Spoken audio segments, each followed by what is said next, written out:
everybody. This week we are starting a project called Comic Book Character Compositions. So I have some friends that teach graphic design up in Columbus, and we were chatting and they shared with me one of their lessons. And I think you guys are going to really like this. I totally geeked out on it and got really excited and started creating these really cool compositions and really searched for characters that would work for the setting that I was putting them into. So I am going to have you actually watch their videos on how to do the process and then follow along in the unit overviews that I'm giving you so that you can make sure that you don't miss any details. So I'm going to go through some of the things you need to look for and how you can get some extra credit points this week and the next 2 weeks for our underclassmen for this process.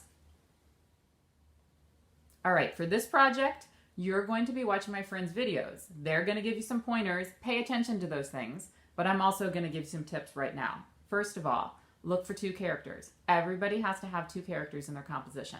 I don't care if your composition is horizontal or vertical, whatever works best for your characters. Secondly, what might you want to add to the background? In the video, he talks about using a city scene or just leaving it blank. Leaving it blank is all you have to do. So if you just want to do the project, maybe you're not feeling so comfortable with Adobe Photo, then you could just do your characters and you're good to go and you're fine. Now, let's say you want a little challenge or some extra credit points, then you could do one of 2 things. You could add some shapes to the background. So in your background layer, you could add some little stars or pows, wows, those kinds of things that you see in a comic book strip. And then you'll add color and value to those as you go along. If you decide to do that, that could really strengthen your composition.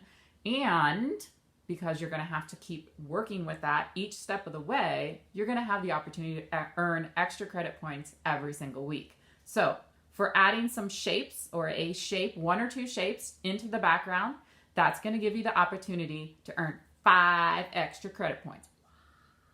What did she say? 5 points? Yeah. All right. So who doesn't like some extra credit points? Now, if you're really into Adobe Photoshop, maybe you're kind of bored and you're like, I really want to get into this. That's kind of where I was.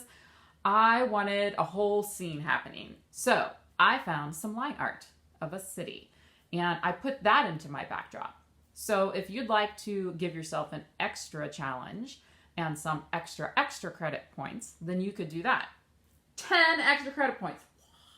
10 points if you decide to put a full city scene into your backdrop of your comic book character compositions. So you can keep it simple and meet all the requirements for the project. Do a plain background. That's totally cool. Still got to think about how you're going to set up the composition. We don't want a bunch of empty negative space, so pay attention to that. Want to challenge yourself a little bit, earn a few extra credit points, 5 points, then you could do the 1 or 2 shapes in the background to kind of break it up, add some interest to your negative space.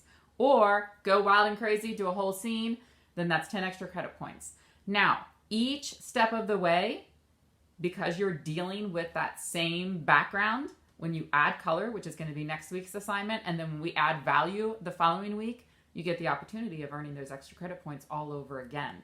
So it could be a really nice boost to your grades if you are looking for that. Now, seniors, you guys are only going to be required to do the line drawing part, but you can still earn extra credit points for doing the line drawing. So give it a go. I can't wait to see what you guys end up doing. And good luck. Have fun. Ready, set, art.